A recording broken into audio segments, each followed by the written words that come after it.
Well, I'd like to welcome back to rockpose.com a gentleman so cool. Well, they named a band after him. Of course, that is none other than Mr. Dan Reed from Dan Reed Network. Welcome back.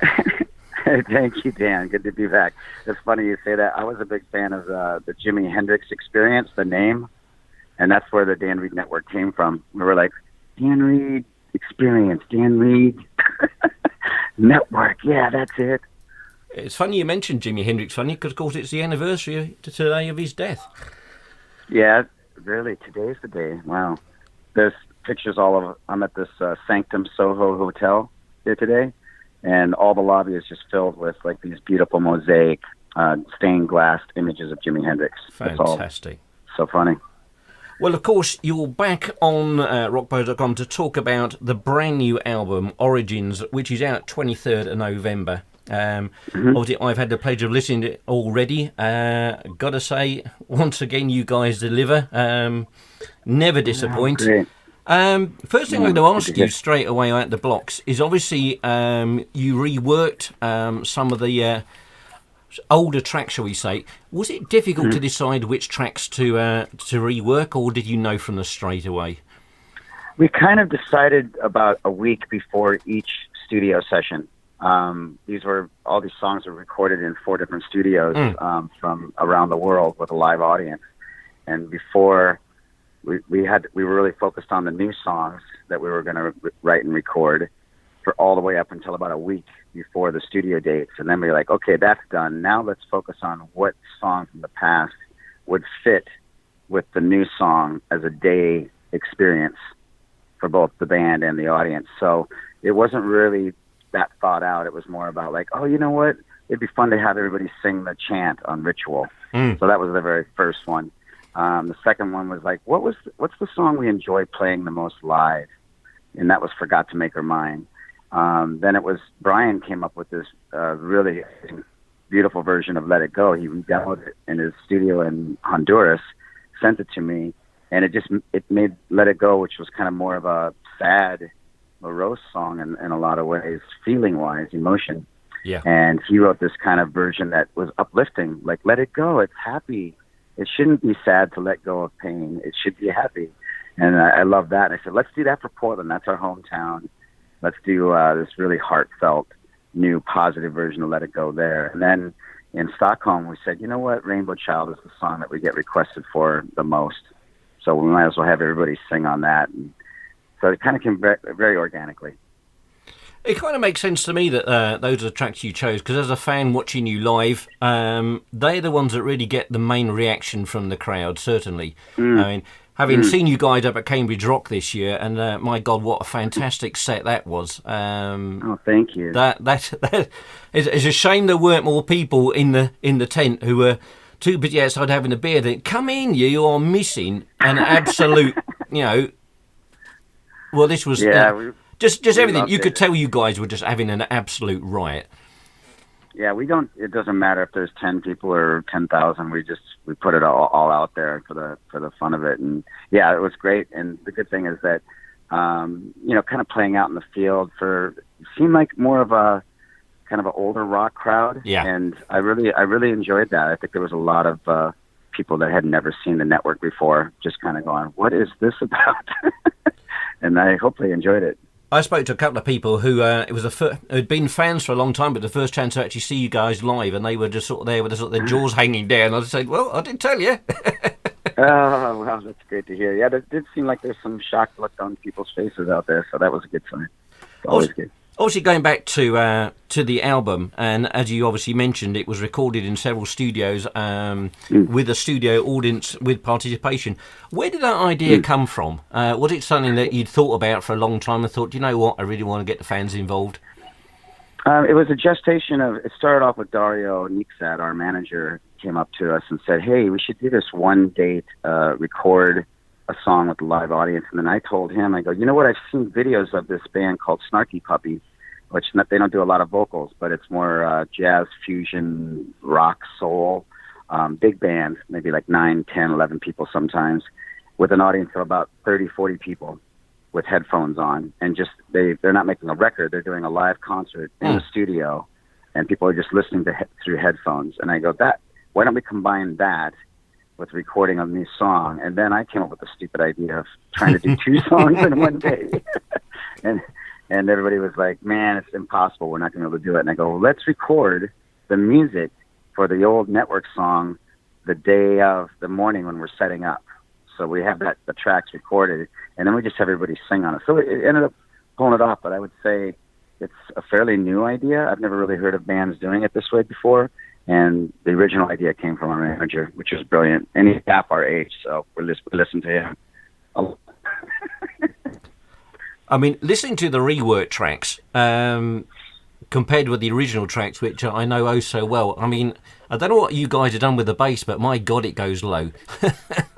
Yeah, that's all. Rob Dacre is just a brilliant engineer and producer, and we produce the tracks together. But when it comes down to the audio quality and the fidelity, the fatness of the bass, that's all coming from Rob. He's really, really good at finding frequencies and capitalizing on them. So I love how the old songs sound. They're just fat as hell in the headphones.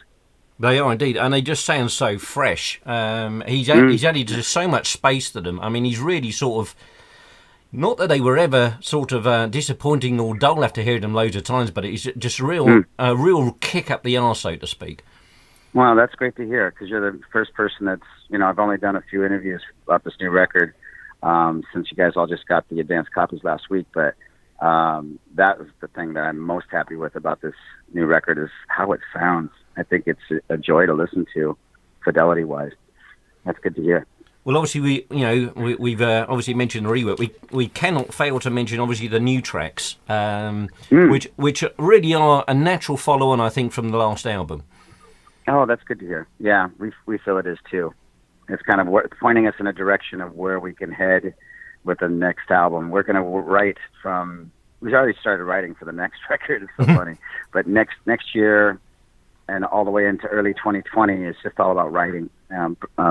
Rob Dacre is going to get a lot more involved with writing, Melvin and Brian, and we're just doing much more of a collaboration stuff now. Like Fade to Light is Brian James brought that original music bed to me. It was like a verse and chorus thing, and I just kept switching it up and editing and copying and pasting parts around and seeing what worked. And so we're really writing more together now. So we're hoping 2020 we're going to put out our best record yet is the goal. As far as when I say best, meaning the best intention, and try to get back to our funk a little more. Yeah. I think that's where we're going to head with the next album. Well, that will certainly work for me. I don't think I'll be disappointed. As I say, when you're saying best there, I mean, that's a hell of a target to set yourself. Yeah, I know. That's what, you know what? I have nothing better to do than try to better ourselves each year. The other thing, of course, we need to mention is, you guys never seem to stop lately at the moment. And, of course, you're back out on tour again in November, obviously supporting a new album. And the two bands you've taken out with you, well, what two fantastic bands they are. They seem to be really dragging audiences in at the moment. Why did you pick these two? Well, first, I got introduced to Hollow Star through Peter Noble. Right. He said, you guys got to check this band out. And they weren't playing around a lot. They're very, very new.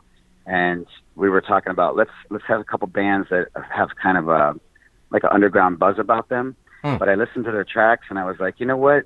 Definitely they should be on the bill. And then Dario once again said, why don't we have two bands? Because I'm a big fan of Mason Hill. Yeah. More so them as human beings. I really like them as musicians and as people. And their music is fantastic. So I was like, you know what? I would like Mason Hill to be on the bill. And you would like Hollow Star to be on the bill, so why don't we just put them both on the bill? And that was Dario's idea. And so, yeah, I think it's good to... My whole thing with any kind of bill, whether it's two or three bands or whatever, is that you're turning people on to something different. It's not like two bands that are copying each other or doing the same kind of stuff. Exactly. And turn people that are our age audience onto these newer bands, and hopefully they'll bring in kids that are 20, 21, 22 that enjoy the network's music. So that's we're like, let's try to cross-pollinate this and see what happens. So far, so good. We'll see how the tour goes, but I think it's going to be great. But it is important to introduce people to new bands of slightly different genres. Because, let's face it, we should never play it safe. There was I did a thing last Saturday. There was a small festival we did with 4 bands, and there was a guy and his wife were leaving after the first band. I said, "Well, where are you going?" "Oh, we only came for the first band." I said, "No, wait, Yeah. watch the other 3 bands. You've already paid." And at the end of the night, he Yeah, came to me. He exactly. said, "I'm so glad we stayed. We've discovered 3 new bands." I said, "Well, there Yeah, you go. exactly. That's the trick." You know, Bill Graham taught me that early on. He was our first big manager in the music business when we got Yeah. our record deal and all that.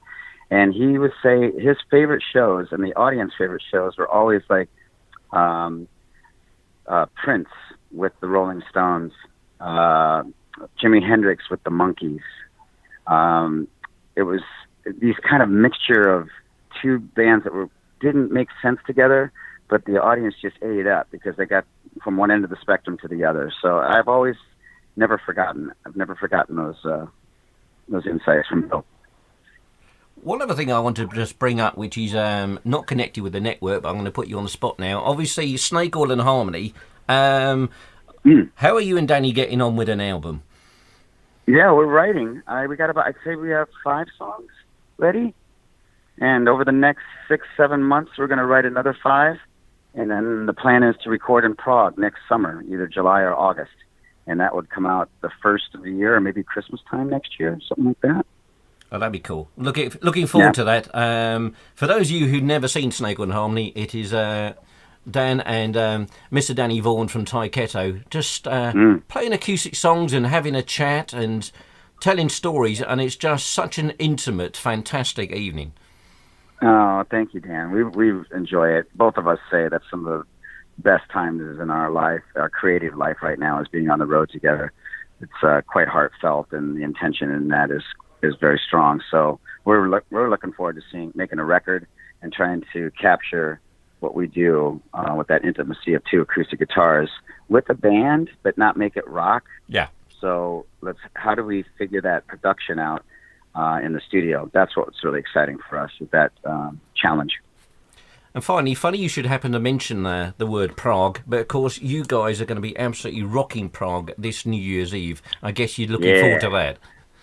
Yeah, it's going to be great. You know, I played the same venue we're playing New Year's Eve 6 years ago now, for my 50th birthday, and people from all over Europe traveled there for that, and I was tremendously honored, and I loved the vibe in this place. So we decided, let's do New Year's Eve. I'm taking next year off from touring any solo work. Yeah. So this is kind of like the big Yahoo, big party to say I'm taking a break for a year, spend more time with my son. And yeah, I think we're at 350 tickets right now for Prague, and then it'll probably sell out. It's a 500-seat venue. I know my wife is elbowing me to get tickets. We're going to see if we can make it over, because I think it's going to be one not to miss. Well, you know, if you decide to come, let me know. Your guest list for just spreading the word about our music all the time, Dan. Thank you. Dan, so let me know if you're coming. Thank you, Dan. It is always a pleasure talking to you, always a pleasure meeting you, and it's always a pleasure to listen to your music. Thanks ever so much for coming back on rockposer.com. Oh, dude, it's my honor. Thank you so much. Dan, thanks very much indeed.